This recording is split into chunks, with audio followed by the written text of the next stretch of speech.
भगवान कृष्ण रोने लगे तो कभी माता यशोदा की गोद में, कभी भोलेनाथ की गोद में, कभी माता यशोदा की गोद में, माता यशोदा की गोद में जाकर रोने लगते हैं, भगवान भोलेनाथ की गोद में जाकर के हंसने लगते हैं।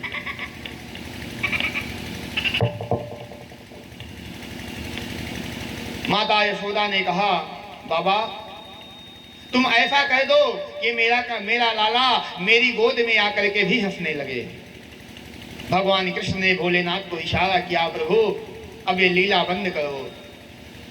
भोलेनाथ ने प्रणाम किया प्रभु को और भगवान के दोनों चरण कमल अपने मस्तक पर रखे और मस्तक पर रखने के बाद यहाँ से भगवान भोलेनाथ अपने कैलाश पर्वत की ओर प्रस्थान कर गए।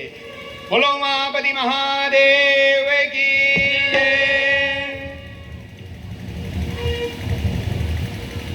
एक दिन की बात है, जब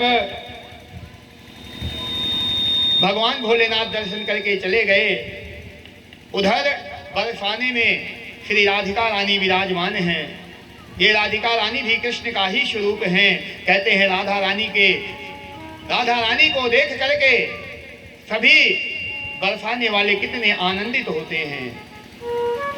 ये जो राधा का नाम है ना, कहते हैं कि राधा राधा रटते ही सब बाधा मिट जाए, अकोटि जन्म की आपदा राधा नाम सुजाए। राधा राधा रटते ही सब बाधा मिट जाते। कहते हैं राधा का नाम लेने से सभी प्रकार की बाधाएं समाप्त हो जाती हैं। ऐसा राधा का नाम है। किसी भक्त ने अपने कितने सुंदर भाव में एक बहुत सुंदर भाव अपना प्रकट किया है।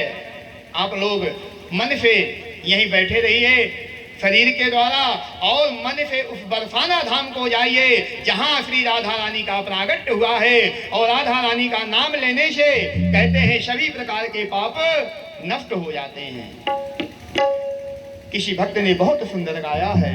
कहते हैं जो राधा का नाम है ना, बहुत मीठा है।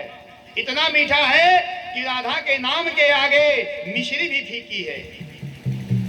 कि मिश्री सो मीठो नाम हमारी राधा रानी को,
मन राखूं जहाँ कृपा निधाना। संसार के काम हम कहाँ से कहते हैं? हाथों से ही कहते हैं ना। हाथों से पुण्य भी कहते हैं और हाथों से पाप भी कहते हैं। तो कहते हैं जब हम भगवान के भजन में ताली बजाते हैं तो जितने पाप होते हैं सब छट जाते हैं। तो परीक्षित जी ने कहा कि जब वो पाप छट जाते हैं, नीचे गिरते हैं, तो पाप जाते कहाँ हैं? तो कहते हैं जो बगल में बैठा है और ताली नहीं बजा रहा उसके सर पे बैठ जाते हैं। बोलो राधा रानी की जय।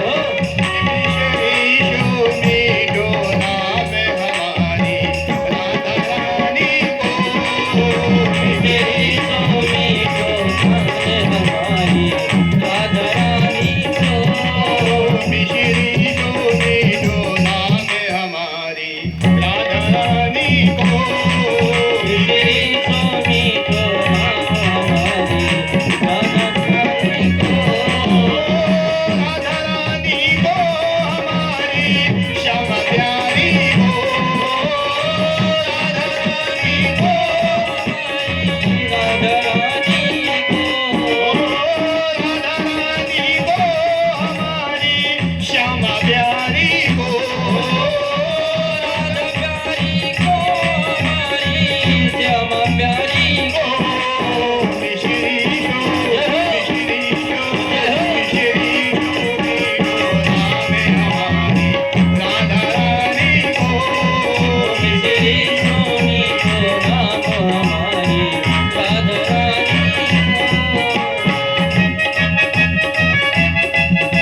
जब भगवान की शरणागति करो ना, आधी नहीं करनी चाहिए, पूरी करनी चाहिए।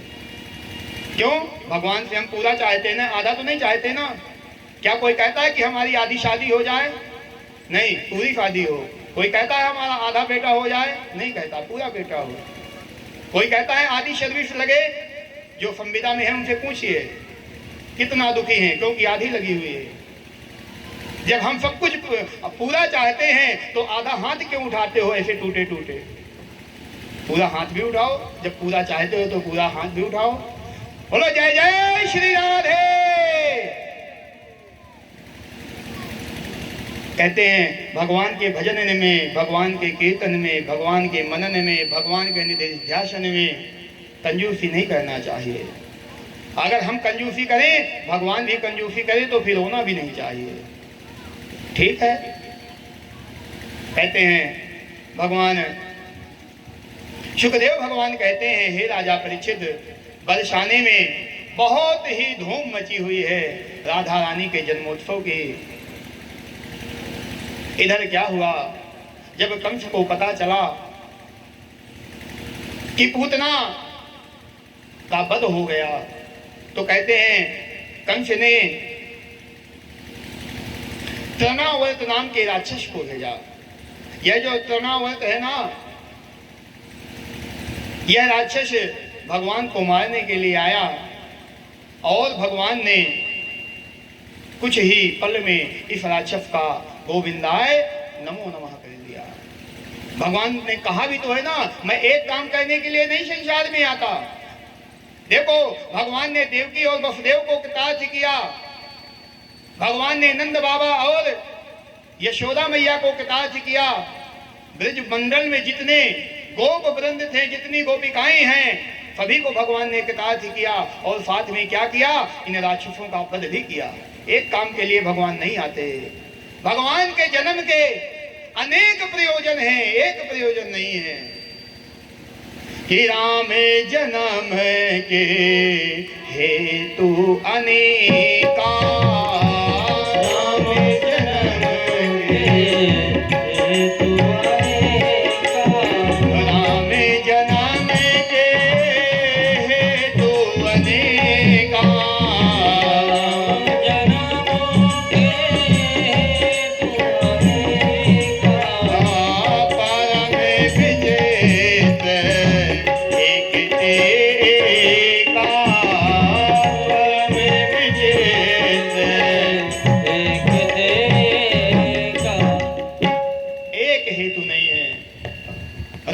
जन्म के अनेक हेतु हैं, कृष्ण के जन्म के अनेक हेतु हैं। धीरे धीरे काल चक्र के अनुसार एक दिन की बात है, कहते हैं गर्गाचार्य ऋषि आए। ये गर्गाचार्य कौन हैं? कहते हैं वसुदेव जी के कुल पुरोहित हैं। वसुदेव जी के कुल पुरोहित हैं। जब नंद बाबा से भेंट हुई, नंद बाबा से भेंट होने के उपरांत नंद बाबा ने कहा, महाराज हमारा जीवन धन्य हुआ आपके दर्शन करके। हमारा अहोभाग्य कि आप पधारे। बहुत ही शुभ मंगल समय में आप आए हैं। हमारे घर में बालक हैं, उन बालकों का नामकरण संस्कार कर दीजिए। गर्गाचार्य जी ने कहा, मैं वसुदेव का कुल पुरोहित हूँ, तुम्हारा नहीं हूँ। अगर मैंने तुम्हारे बालकों का नामकरण संस्कार किया तो ये बात अगर कंस को पता चल गई तो तुम्हारे बालकों का जीना मुश्किल कर देगा। नंद बाबा ने कहा, महाराज हम गुप्त रूप से अपने बालकों का नामकरण संस्कार कराएंगे।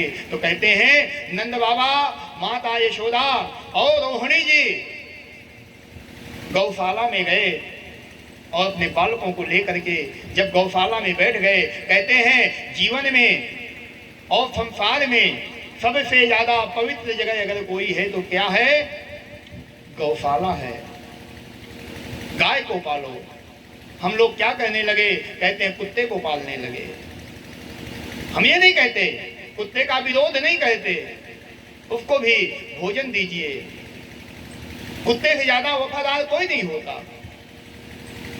लेकिन कहते हैं यह जो कुत्ता होता है, श्वान कहते हैं इसको, यह जिस जगह बैठता है वह जगह अशुद्ध हो जाती है। हम लोगों ने गाय का त्याग कह दिया और घर घर में जाकर देखो कुत्ता पाल करके बैठे हैं। उन संतों की कुत्ते से व्याख्या की गई है। कौन से संत? कहते हैं सुना पुच्छम जीवतम विद्या बिना। वह जो गृहस्थी में नहीं जाते। किस लिए गृहस्थी में नहीं जाते? भगवान को पाने के लिए। भगवान को पाने के लिए पत्नी को छोड़ दिया, पुत्र के स्नेह को छोड़ दिया, कुटुंब को छोड़ दिया, माता पिता का त्याग कह दिया कि हम जा रहे हैं भगवान का भजन करेंगे। और भगवान का भजन छोड़ करके बड़े बड़े महल बना लेते हैं, बड़े बड़े आश्रम बना लेते हैं। आप देखिए उन संतों के आश्रमों में जाइए, जिस तरह का आपका बेडरूम नहीं होगा उस तरह का उनका बाथरूम होगा। तो क्या मिला उनको? कहते हैं सुना पुच्छम्यरथम जीवतम विद्या बिना। उन संतों का जीवन उस कुत्ते की पूंछ की तरह व्यतीत हो गया। तो कुत्ते की पूंछ कैसी होती है? पता है किसी को कुत्ते की पूंछ कैसी होती है? लोग कहेंगे कुत्ते की पूंछ टेढ़ी होती है, ऐसे ही कहोगे ना? लेकिन नहीं, कुत्ते की पूंछ जो टेढ़ी होती है उसके कई रहस्य होते हैं। जो कुत्ते की पूंछ होती है वह आम जानवरों की अपेक्षा अलग होती है। जो गाय भैंस होते हैं इनकी पूंछ नीचे लटकी होती है। तो क्या होता है? गाय भैंस की पूंछ से उनका गुप्तांग ढका होता है, देखा होगा आपने। लेकिन जो कुत्ते की पूंछ होती है वो ऊपर उठी होती है, गुप्तांग को ढकती नहीं है। और जब गाय भैंस बैल इत्यादि को मच्छर काटते हैं तो ये क्या कहते हैं? अपने पूंछ से मच्छरों को भगा देते हैं। लेकिन कुत्ते को जब मच्छर काटते हैं तो कुत्ता पूंछ से नहीं अपने मुंह से मच्छर को भगाता है, पूंछ पे नहीं भगा पाता। तो कुत्ते की पूंछ किस काम की? कहते हैं ना तो गुप्तांग के ढकने के काम में आई और न काटने वाले मच्छर के भगाने के काम में आई। तो व्यर्थ है। सुना पुच्छम्यो व्यर्थम। इसी प्रकार से वह संत का जीवन भी व्यर्थ है जिन्होंने गृहस्थी का आनंद नहीं लिया। किस लिए? भगवान का आनंद लेने के लिए। और जब गृहस्थी का त्याग करके भगवान के रास्ते पर गए तो कहते हैं भगवान के रास्ते को भी छोड़ दिया तो ना पत्नी मिली और ना भगवान मिले। कुत्ते की पूंछ की तरह उनका जीवन व्यतीत हो गया। कुत्ते की पूंछ का यह रहस्य है। कहते हैं गौशाला में गए, गर्गाचार्य जी बैठे हुए हैं। यहां रोहिणी माता और माता यशोदा ने बहुत चालाकी की। पता है क्या चालाकी की? अपने अपने बालकों को बदल लिया। अपने बालकों को बदल लिया कि देखें यह जो पंडित जी हैं कुछ आता जाता भी है कि नहीं। कहते हैं पंडित को विद्वान होना चाहिए। जो विद्वान नहीं है उसमें पांडित्य कैसा? पंडित के लक्षण बताए गए हैं, समझिएगा। पंडित कहते किसको हैं? हम कई बार कहते हैं ना कि पंडित जी पंडित जी पंडित जी। तो पंडित जी कहते किसको हैं? पंडित में क्या क्या गुण होने चाहिए? गीता का दूसरा अध्याय, गीता के दूसरे अध्याय में आया है कि विद्या विनय संपन्ने ब्राह्मणे गविहस्तिनी अफनिचैव स्वपाके च पंडितः समदर्शिनः। विद्या और विनय से संपन्न होना चाहिए। पंडित को विद्या और विनय होनी चाहिए। ऐसा नहीं कि विद्या तो खूब है लेकिन स्वभाव राक्षसी है, ऐसा नहीं होना चाहिए। विनय होनी चाहिए, शीतलता होनी चाहिए, माधुर्य होना चाहिए। विद्या और विनय से संपन्न होना चाहिए। ब्राह्मण में, गाय में, कुत्ते में, हाथी में समदर्शिना, एक समान भाव रखने वाले को क्या कहते हैं? पंडिता समदर्शिना। ये पंडित के लक्षण बताए गए हैं। भागवत कहती है ना हृष्यति आत्मसम्माने नौ माने न तप्यते अगांगो हृदि वाचोभ्यो यह सह पंडित उच्यते। जो सम्मान के होने पर प्रसन्न नहीं होता, अपमान के होने पे दुखी नहीं होता, गंगा जल के समान कभी विचलित नहीं होता, यह सह पंडित उच्चते, उसको पंडित कहा जाता है। पंडित को विद्वान होना चाहिए। गर्गाचार्य जी की परीक्षा लेने के लिए इन दोनों माताओं ने क्या किया, अपने अपने बालक बदल लिए, और बालक बदलने के बाद गर्गाचार्य जी के सामने बैठ गई। जैसे ही गर्गाचार्य जी ने रोहिणी की गोद में भगवान कृष्ण को देखा तो देखते ही जान गए, क्या ये तो परमात्मा है। छोटे से बालक में गर्गाचार्य जी क्या देख रहे हैं कि सशंख चक्रम सकिरीट कुंडलम शपीत वस्त्रम सरिसिरुहे क्षणम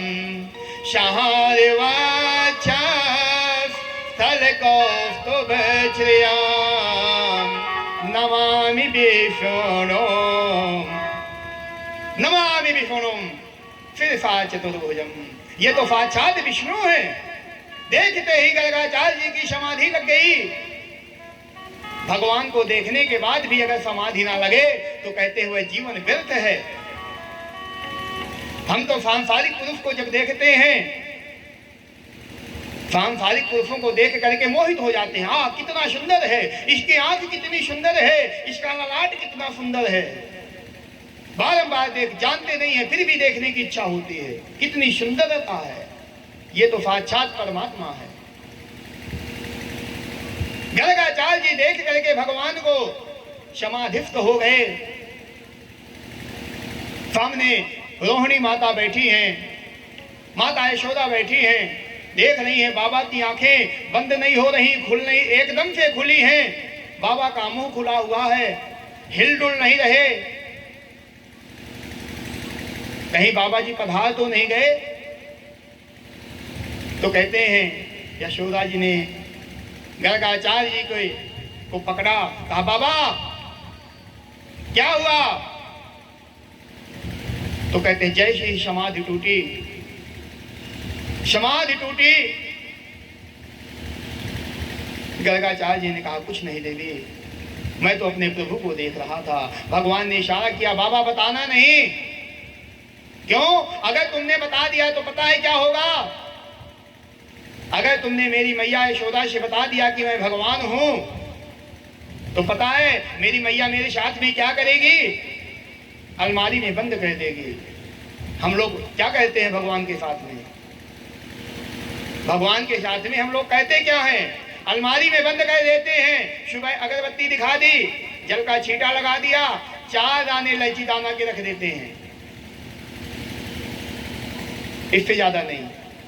भगवान कहते हैं गर्गाचार्य जी मैं तो यहाँ लीला करने आया हूँ, माखन मिश्री खाने आया हूँ। अगर आपने बता दिया कि मैं भगवान हूँ तो मेरी मैया भी मुझे अलमारी में बंद करके रख देगी, जिस प्रकार से हम लोग भगवान को बंद करके रख देते हैं।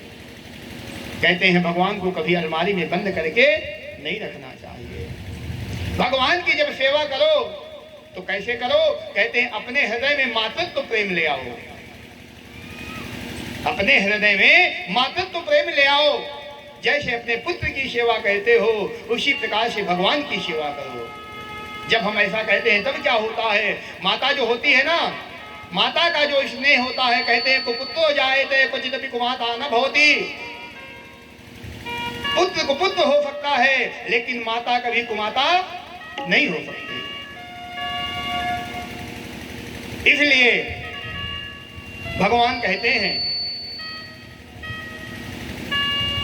कभी भी भगवान को अलमारी में बंद करके नहीं रखना चाहिए। मातृत्व प्रेम के द्वारा भगवान की सेवा करनी चाहिए।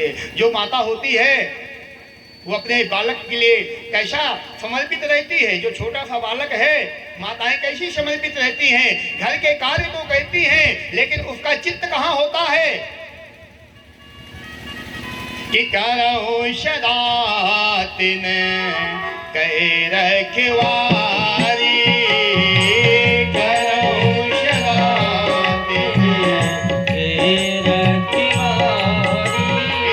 करो सदा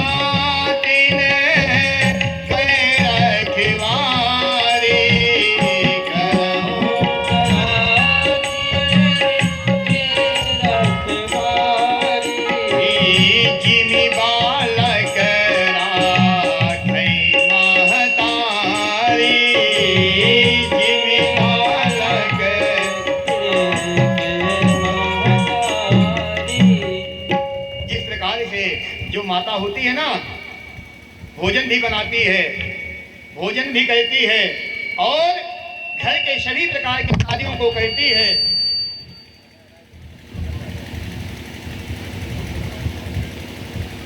घर के सभी प्रकार के कार्यों को करती है, लेकिन उसका जो मन होता है अपने बालक में ही लगा रहता है। इसलिए जिसके घर में भी भगवान ठाकुर जी की मूर्ति हो तो अलमारी में मत बंद करना। कहते हैं ठाकुर जी हम लोग वृंदावन से लेके आ जाते हैं, तीर्थ स्थान किसी में जाते हैं वहां से लेके आ जाते हैं, लेकिन वो भाव से पूजा कर ही नहीं पाते।